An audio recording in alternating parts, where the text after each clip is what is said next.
હા, ધોરણ 5 CET માં ગણિત વિભાગ બૌદ્ધિક કસોટી અને એની વિગતો જેને કહેવાય MET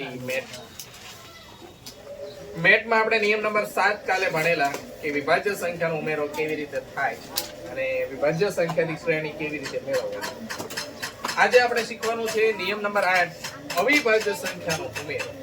અવિભાજ્ય સંખ્યા કોને કહેવાય? સૌથી પહેલા આપણે એ જાણીએ તો નિયમ નંબર 8 અવિભાજ્ય સંખ્યાનો ઉમેરો. અવિભાજ્ય સંખ્યાઓ એટલે શું? તો કે જે સંખ્યાને ફક્ત અને ફક્ત બે જ અવયવ. કેટલા અવયવો હોય? તો કે ફક્ત અને ફક્ત બે જ અવયવ હોય તેવી તમામ સંખ્યાને અવિભાજ્ય સંખ્યા કહેવાય. કેટલા અવયવો હોય? માત્ર બે અવયવ. હવે એમ આપણને વિચાર આવવો જોઈએ કે બે અવયવ એટલે કયા કયા બે અવયવ? તો કે બે અવયવમાં એક અવયવ એક કોણ? એક. અને બીજો અવયવ સંખ્યા પોતે. બે અવયવો અવિભાજ્ય સંખ્યા તમને જ્યારે પૂછી હોય ત્યારે એમાં તમારે એક જ બાબત યાદ રાખવાની, એક એકડો હોય અવયવ તરીકે અને એક સંખ્યા પોતે હોય જે આપણે બોર્ડ પર લખેલી છે. ઉદાહરણ તરીકે બે ના અવયવ તો બે કયા કયા ઘડિયામાં આવે? બે કયા કયા ઘડિયામાં આવે? તો કે એક ના ઘડિયામાં આવે, બે ના ઘડિયામાં આવે. બીજે કઈ વિચારો તો બે છે એ જવાબ તરીકે આવે ખરા? 3 નો ઘડિયો લ્યો, 4 નો ઘડિયો લ્યો, 5 નો ઘડિયો લ્યો, ક્યાંય જવાબમાં બે આવે નું આવે? કેમ કે આમાં તે બે મોટામાં મોટી સંખ્યા બે સુધી તે પછી 3 ના ઘડિયામાં કોઈ દિવસ બે આવે ખરા? કેમ કે 3 તો 2 કરતા કેવા થઈ ગયા? મોટા થઈ ગયા. એટલે બે ના અવયવમાં 1 અને 2, 3 ના અવયવમાં 1 અને 3, 5 ના અવયવ 1, 5, 7 ના અવયવ 1, 7. અહીંયા લખેલી 2, 3, 5, 7 એ જોવો તો એના એક ઘડિયા સિવાય બીજા કોઈ એક સિવાયના બીજા કોઈ ઘડિયામાં એ જવાબ તરીકે આવે? કોઈ ઘડિયામાં 7 જવાબ મળશે? 7 સિવાય અથવા 1 સિવાય નહીં મળે. તો એને અવિભાજ્ય સંખ્યા કહેવાય. કેવી કહેવાય? જેને બે જ અવયવ છે જો, અને બધામાં એક અવયવ તો આ હશે જ. કયો? એક. બધાનો અવયવ એક હોય. એ તો સંખ્યા અવિભાજ્ય હોય તો ભલે, વિભાજ્ય હોય તો ભલે, એક તો અવયવ હોય જ. કોણ? એક. એકડો બધા ઘડિયામાં આવે એવું મેં કાલ કીધેલું. બરાબર? 101 નો ઘડિયો બોલો તોય આવે, 500 નો ઘડિયો બોલો તોય આવે, 1000 નો ઘડિયો બોલો તોય આવે. એક આવે છે. એક છે એ વિશિષ્ટ સંખ્યા છે એ બધામાં આવશે. બીજું કે સંખ્યા પોતે છે. જો અહીંયા જેના અવયવ કીધા ને એ જ સંખ્યા હશે. છે 5 ના અવયવ કીધા તો 1 અને 5 હશે. 7 ના અવયવ કીધા તો 1 અને 7 હશે. તો આને અવિભાજ્ય સંખ્યા કહેવાય. કેવી સંખ્યા કહેવાય?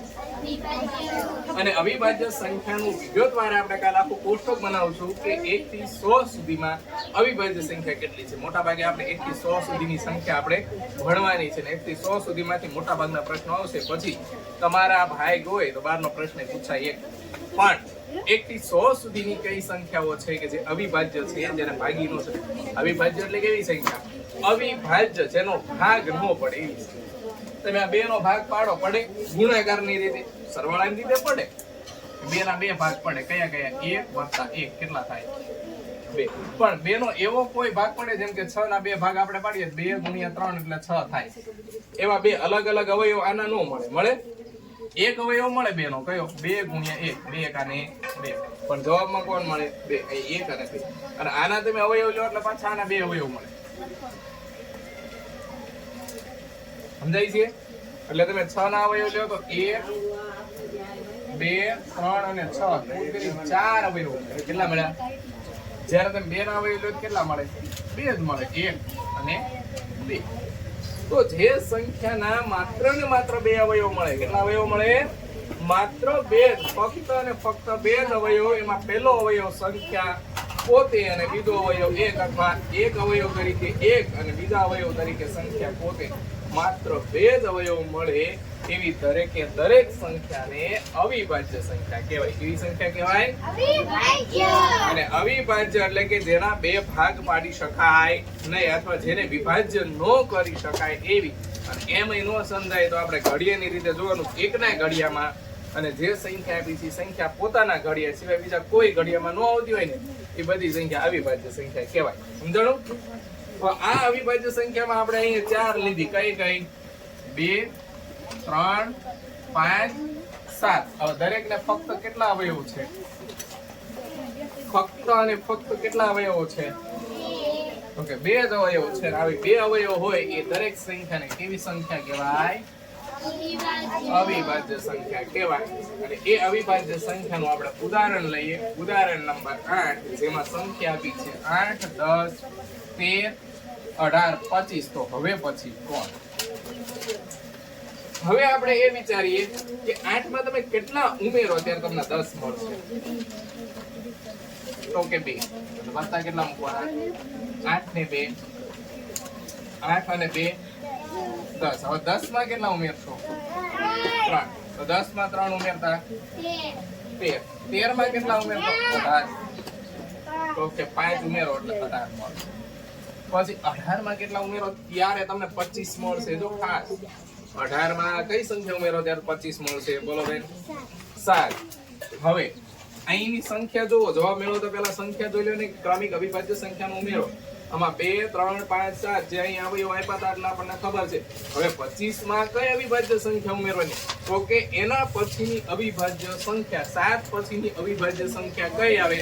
તો કે આપણને એમ થાય કે એકી બેકી લઈ એટલે 9 આવે. તો કે 9 નો આવે, કેમ કે 9 ને અવયવ વધારે છે, 2 કરતા વધારે અવયવ એટલે 9 આવે નહીં. 10 આવે તો કે નો આવી બેકી સંખ્યા છે અને અવિભાજ્ય ન હોય, વિભાજ્ય હોય. તો કોણ થયું? તો કે એના પછીની સંખ્યા 11. એટલે 7 પછીની અવિભાજ્ય સંખ્યા પૂછે તો એ કોણ હોય? 11. એટલે 25 માં તમારે કેટલા ઉમેરવાના છે? 11. એટલે કે 25 વત્તા 11 કેટલા થશે? એટલે આપણો જવાબ કયો મળશે? તો એવી રીતે અવિભાજ્ય સંખ્યાને ક્રમબદ્ધ રીતે આપણે લેવાની છે. ક્રમિક સંખ્યા લેવાની. કેવી લેવાની? ક્રમિક અવિભાજ્ય સંખ્યા લેવાની. લાઈન ટુ લાઈન ચાલવી પડે. કેવી સંખ્યા? ક્રમિક અવિભાજ્ય સંખ્યા.